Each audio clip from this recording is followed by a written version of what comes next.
Hi everyone, I'm Catherine, and in today's class I'm going to be showing you how to make these coconut cocktail cake pops.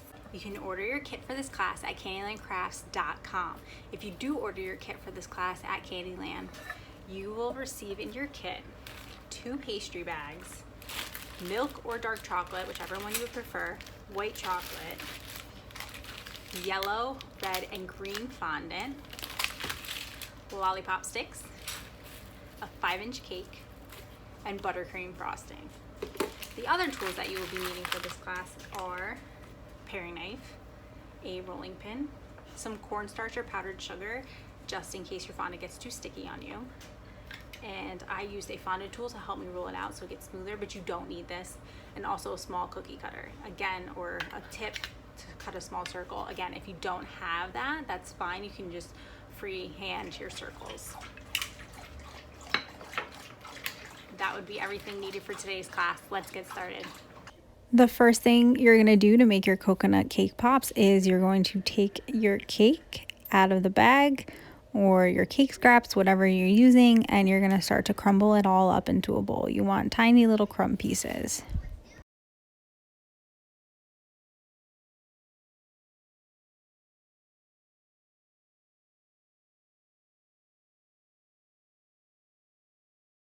Once you have your cake all crumbled up, you're going to add just a dollop of frosting, not too much because you don't want it to be too greasy, just a little bit. And then you're going to mix it all together. You're going to want to make sure you get the buttercream throughout all the crumbs and then it's all completely mixed very well together.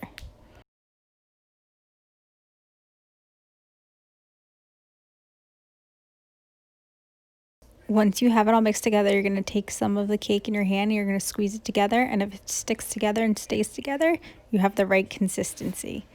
And then now what you're going to want to do is you're going to want to start shaping your coconut cake pops. So you're going to take a bit of the cake and you're going to roll it into a ball into your hand. And then just work it nice into a ball.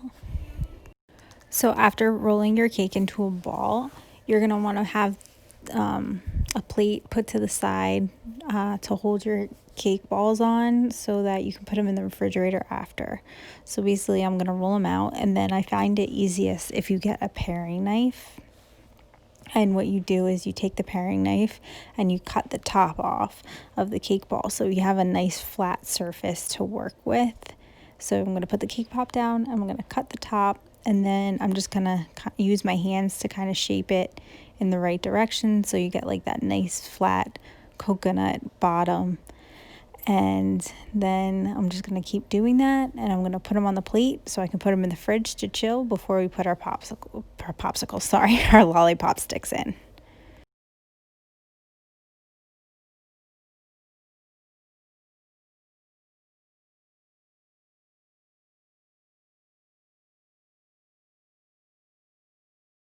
Next, we're going to make our lemon wedges for our coconut cocktail cake pops. So you're going to roll out your yellow fondant, and then I'm going to be using the top of a tip to cut out small circles. If you have a small cookie cutter, you can use that also. If not, you can just cut them out freehand into small circles.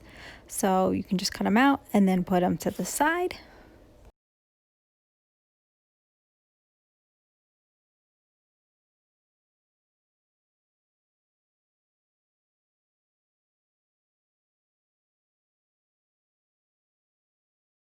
After I have my small cutout circles, I'm going to take a paring knife and I'm going to cut that in half, and then I'm going to take the half and cut it in half again to make little like lemon wedges, and this is going to stick into our top of our coconut cocktail cake pops.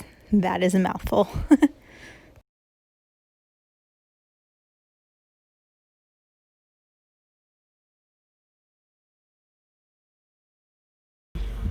Now taking your green fondant, you're going to repeat the same process that you did with the yellow fondant and make your little lime slices for the top of the coconut cake pops also. And again, if your fondant is too sticky on whatever surface you're rolling out on, just put a little bit of cornstarch or powdered sugar down to help it not stick. And if it actually dries out on you, if you add too much, just add a little bit of shortening or Crisco to your hands and work it back into the fondant, and it should help re-soften it back up for you.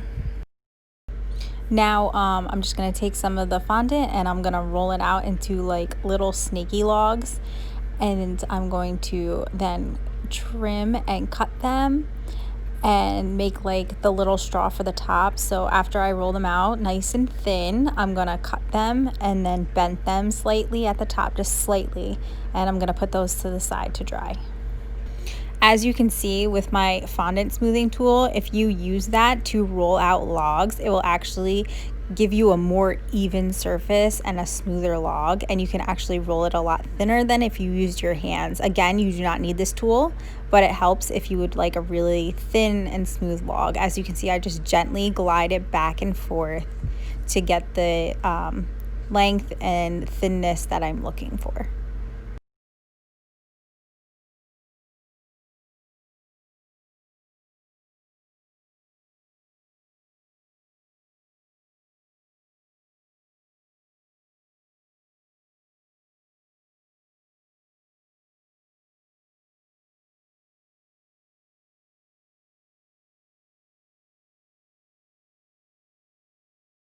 Now taking the red fondant, I'm going to take a little piece out, I'm going to massage it and knead it until it's nice and smooth, and then what I'm going to do is I'm going to take a piece off, I'm going to roll it into a log, and then I'm going to start cutting off little like sections, like very tiny sections, and then I'm going to take those tiny sections and I'm going to put it into my hand and roll it into a little ball. This is going to be like the little cherry that goes into the cocktail coconut on the top. So you're just going to cut little pieces off, put them in your hand, roll them into little balls, and then you're going to put them to the side. After you're done making the little cherries, also for your cake pops, you can also roll out some red snakes like we did with the green fondant, and make some red straws also if you would like. I did both, totally your preference though. Once your cake pops have chilled, next you're going to take either your milk or dark chocolate, you're going to open them up and you're going to microwave them for 30-second intervals the first 2 times, and then 10 seconds after that, and make sure you're stirring in between each time. Once your chocolate's all melted, what we're going to do is we're going to put our lollipop sticks into our cake pops. So you're going to take your sticks and you're going to dip the little tip into the chocolate, and then you're going to take your cake pop and you're going to put it into the center of the cake pop, but don't push it all the way through because you don't want it to come out the top of the cake pop. So I usually just put my finger there at the top just to feel, to make sure it doesn't go through, and then I'm going to set them to the side to dry and harden before we dip them. So to show you again, you're just going to take your lollipop stick, put the end in the chocolate, then you're going to put it in the center of your chilled cake pop, and then you're going to put it down on a piece of parchment or whatever you have.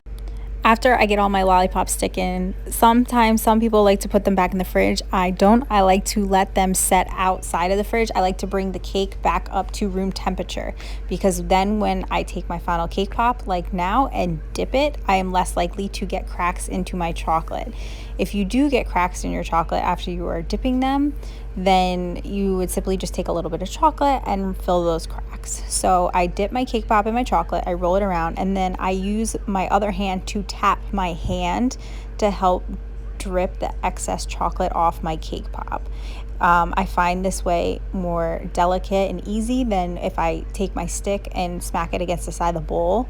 My cake pop is less likely to fall off the stick if I use my other hand to tap the chocolate gently off. So you're just going to repeat that process of dipping your cake pops in and set them to the side to chill. And yes, you want to chill your cake pops face down because you want to keep that bottom part flat for when we put our white chocolate on top to finish the cocktail part of the looking coconut. Now we are going to take our chocolate and we're going to add the I guess the coconut hairs, or the outside of the coconut. You know how that's like the hairy part of the coconut.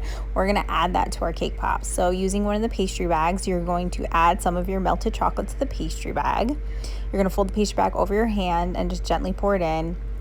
Close the top of the pastry bag. You can put a rubber band on it on the top if that makes it easier for you.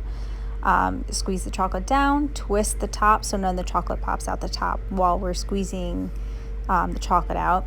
And you're going to cut a very small hole, like the smallest hole you can, because you don't want big globs of chocolate flying out onto your cake pop. And what we're gonna do is you're gonna hold your cake pop in the air and you're gonna squeeze your chocolate, and moving your hand back and forth in an up and down motion, you're gonna let the chocolate just like cascade down your coconut cake pop to get those like coconut hairs or whatever you want to call them, I'm not sure, on your coconut cake pop. So I'm gonna hold one of my cake pops up and I'm gonna squeeze starting at like the base, and see how it goes like in a downward motion. So I'm gonna do that, but I'm gonna start going a lot faster, and I'm just gonna go up and down as fast as I can. This is gonna give you those thin lines that you're gonna look for on your cake pop to give it that look of a coconut.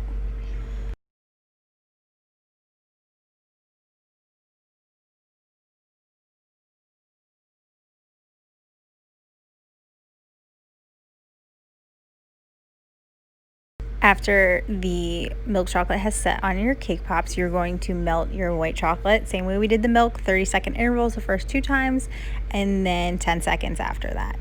And then next you're going to need either a foam board, an egg carton, anything that you can take and stick your cake pops into to stand up straight for this next part. So you're gonna take your last pastry bag, you're gonna put your white chocolate into this. And the same way that we did the milk chocolate, you're going to close the top, put a rubber band around it if you like, helps keep it in if you're doing this with kids, so they don't squeeze it out the top.